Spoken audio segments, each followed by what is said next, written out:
টাকাটিকে মূল্যবৃদ্ধি করে দিয়েছে। এর ফলে মানুষের জীবন যাপন অত্যন্ত কষ্ট করে উঠেছে। আমরা কংগ্রেসের পক্ষ থেকে তার বিরুদ্ধে প্রতিবাদ জানিয়ে আজকের এই বিক্ষোভ মিছিলের আয়োজন করেছি। আমরা এই অঞ্চলের মানুষের কাছে, গণতন্ত্রপ্রিয় মানুষের কাছে আবেদন রাখছি, মূল্যবৃদ্ধির প্রতিবাদ বৃদ্ধি করে মানুষের নিত্য প্রয়োজনীয় যে জিনিস, এটা হচ্ছে গ্যাস।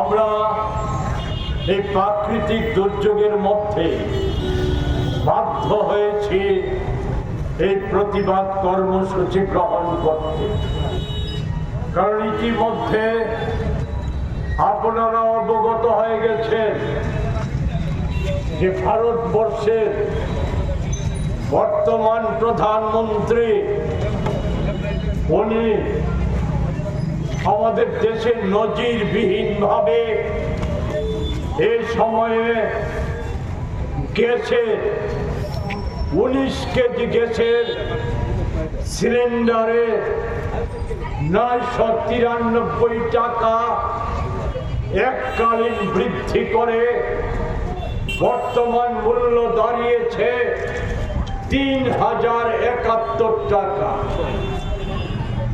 জানুয়ারি মাস থেকে এই সময় পর্যন্ত 4 দফে এই মূল্য বৃদ্ধি ঘটিয়েছে 1442 টাকা।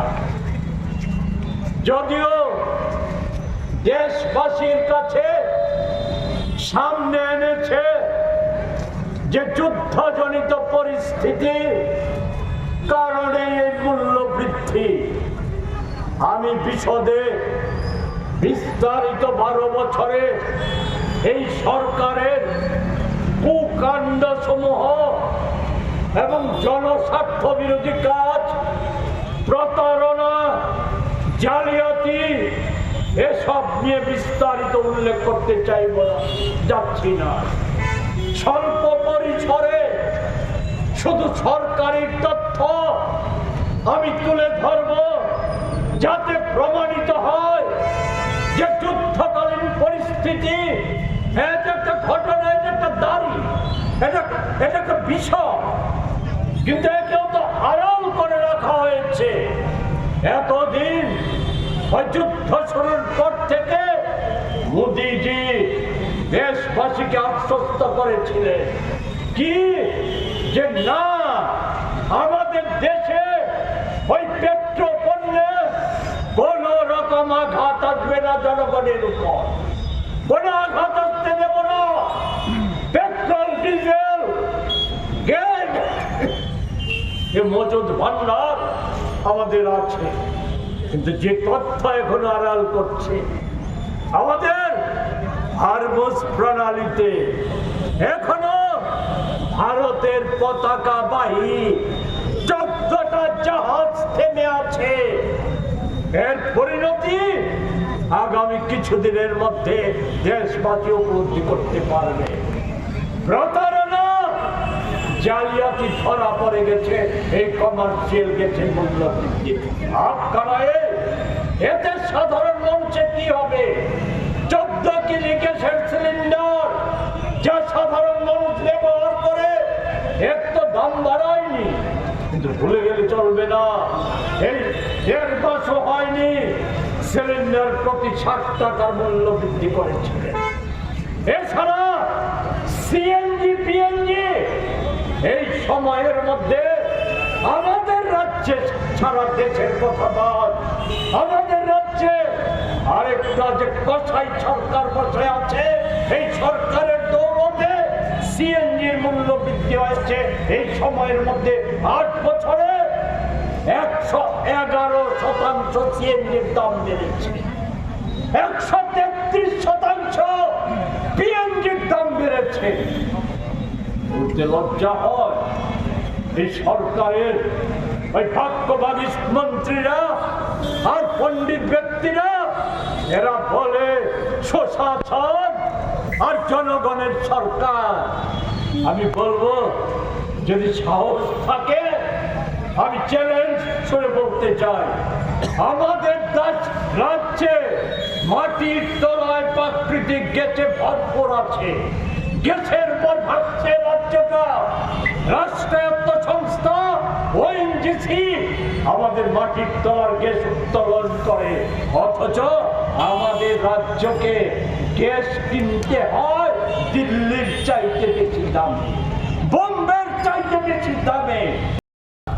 অন্যান্য জিনিসের দাম বাড়বে না, হোটেল রেস্তোরাঁ ওই সমস্ত যে হাজার হাজার লক্ষ লক্ষ ছেলে মেয়ে আজ কর্মসংস্থানের সুযোগ পাচ্ছে, তাদের কাজ তারা ছাঁটাই হবে না, তাদের কাজ কমে যাবে না, মানুষের মধ্যে বাড়বে না। আর প্রতিটা হিন্দু মুসলিম খ্রিস্টান হিন্দু খ্রিস্টান জৈন সব ধর্মের মানুষেরই তো সামাজিক অনুষ্ঠান আছে, সামাজিক অনুষ্ঠানগুলি পারবে না কেন? এতে সাধারণ মানুষ বিপর্যস্ত হবে। এবং লিখে নিয়ে আগামী 7 দিনের মধ্যে ডিজেলের দাম বাড়াচ্ছে, বাড়াবে, পেট্রোলের দাম বাড়াবে, 14 কেজি ওই এলপিজির দাম বাড়বে পালা করে, সিএনজি পিএনজি আলুর দাম পালা করেই বাড়বে। কারণ এদের মোদিজি বলুন আর রাজ্য সরকারই বলুন, তাদের মূল লক্ষ্য হচ্ছে দেশের সাধারণ আপামর জনসাধারণ নয়, তাদের মূল লক্ষ্য হচ্ছে কর্পোরেটদের সেবা করা। আর এই যুদ্ধজনিত পরিস্থিতির দোহাই দেওয়া হচ্ছে, কথা বাড়াবো না, শুধু স্মরণ করিয়ে দিতে চাই, এর জন্য মোদিজি কম দায়ী নয়। আরো বড় পরিস্থিতি হয়েছিল, ইরানে অবরোধ হয়ে দিয়ে দেখাতে পারি যে আমাদের রাজ্যে গ্যাস কিনতে হচ্ছে দিল্লিতে, যেখানে 70 টাকা 9 পয়সা কেজিতে, ত্রিপুরাতে তা 82 টাকা কেজিতে কিনতে হচ্ছে।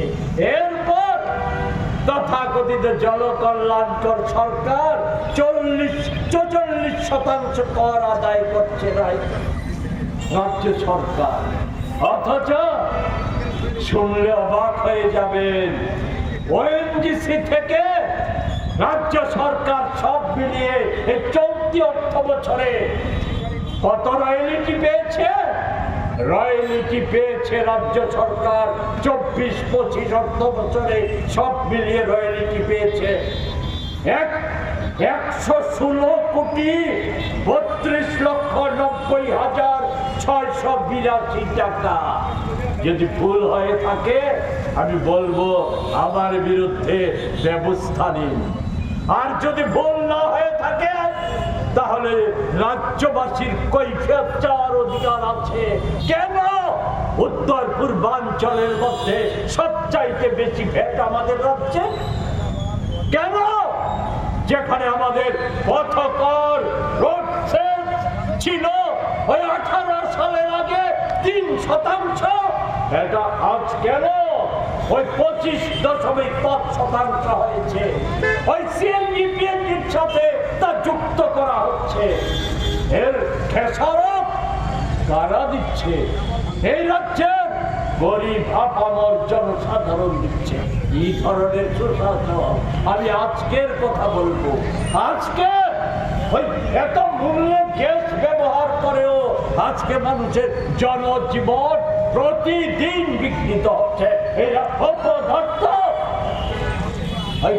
অকর্মণ্য রাজ্য সরকারের দৌলতে ডিএনজিসিএল নানা রকমের কর আরোপ করে গ্যাসের মূল্য বৃদ্ধি করছে। আজকে একটা বিরাট অঞ্চল সকাল থেকে বিকেল পর্যন্ত গ্যাস নেই, মানুষের রান্না করে উনুন ধরাতে পারেনি, কোট আগুন জ্বালাতে পারে। কি জবাব সুশাসনের সরকারে?